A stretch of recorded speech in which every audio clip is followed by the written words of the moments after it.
उत्तर प्रदेश में आरएलडी और बीजेपी का गठबंधन हो गया है। अब दोनों दल 2024 का लोकसभा चुनाव एक साथ मिलकर लड़ेंगे। इससे दोनों दलों के नेता और कार्यकर्ता गदगद हैं। मगर इस सियासी गठजोड़ के बीच जयंत चौधरी की पार्टी आरएलडी के मुस्लिम विधायकों के सामने धर्म संकट खड़ा है। वो इस पशोपेश में है कि आखिर अब करें तो क्या करें। ऐसे समय में उनके आगे कुआं और पीछे खाई वाली कहानी सामने है, जो माननीयों के शरीर का तापमान बढ़ा रही है। ऊपर से बीजेपी का चुनावी नारा जय श्री राम उनके गले की फांस बन रहा है। धर्म संकट ये है कि अभी तक इस नारे का विरोध तो सड़क से सदन तक कर रहे थे। ऐसे में जय श्री राम किस मुंह से बोलेंगे। बता दें कि बीजेपी से गठबंधन वाले जयंत चौधरी की पार्टी आरएलडी के मौजूदा विधानसभा में कुल 9 एमएलए हैं। इसमें 2 एमएलए मुस्लिम वर्ग से हैं। एक शामली जिले की थाना भवन विधानसभा सीट से अशरफ अली और दूसरे मेरठ जिले की सिवाल खास सीट से गुलाम मोहम्मद हैं। यूपी विधानसभा 2022 के चुनाव में दोनों आरएलडी के चुनाव निशान नल पर जीतकर सदन में पहुंचे थे।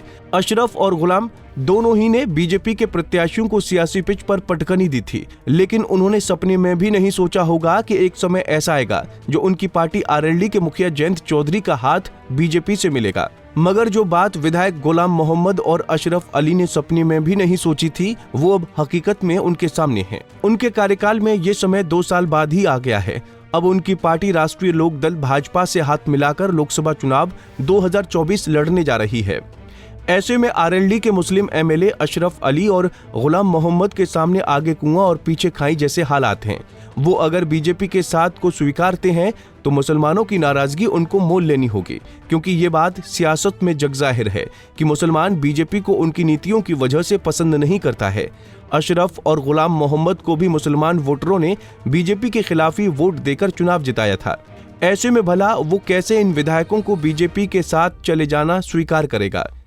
वहीं दोनों एमएलए फिलहाल इस हालात में भी नहीं है कि वो आरएलडी को बाय बाय कर दें, क्योंकि पार्टी छोड़ी तो दल बदल कानून के तहत सदस्यता जाने का खतरा गुलाम मोहम्मद और अशरफ अली को है।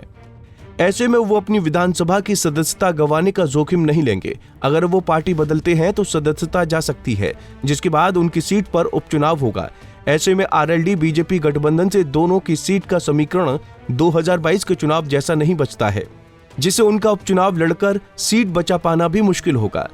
गौरतलब है कि बजट सत्र के दौरान मोदी सरकार ने चौधरी चरण सिंह को भारत रत्न देने का ऐलान किया।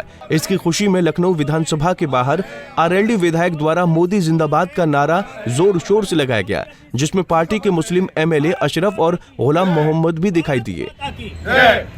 नरेंद्र मोदी जिंदाबाद जिंदाबाद जिंदाबाद। सभी का धन्यवाद। मगर इसके बाद अब जय श्री राम के नारे की बारी है, क्योंकि बीजेपी का 2024 चुनाव के लिए ये नारा मास्टर स्ट्रोक है। ऐसे में जब आरएलडी के नेता बीजेपी के साथ चुनावी मंच साझा करेंगे तो इस नारे की गूंज मंच पर सुनाई देगी। ऐसे में गुलाम और अशरफ के लिए भी जय श्री राम का जाप अनिवार्य होगा, जो मुसलमानों के बीच नाराजगी का बड़ा कारण बनेगा। वहीं मुसलमानों के बीच बीजेपी के लिए वोट की अपील करना भी विधायकों के लिए आसान नहीं होगा। मुसलमानों में इसकी बड़ी वजह बाबरी मस्जिद के बाद बनारस की ज्ञानवापी मस्जिद का छिड़ा विवाद, 3 तलाक और सीएए यूसीसी जैसे कानून हैं, जिनको मुसलमान अपने खिलाफ देख रहा है। अगर ऐसी स्थिति में गुलाम और अशरफ की जोड़ी आरएलडी बीजेपी के साथ में बनी रही तो उसके लिए आगे का सियासी सफर किसी अग्नि परीक्षा से कम नहीं होगा। Bureau report, Punjab Kesari TV.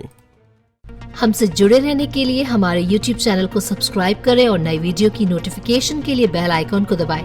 अगर आप ये वीडियो Facebook पर देख रहे हैं तो लाइक जरूर करें और ज्यादा से ज्यादा शेयर करें। धन्यवाद।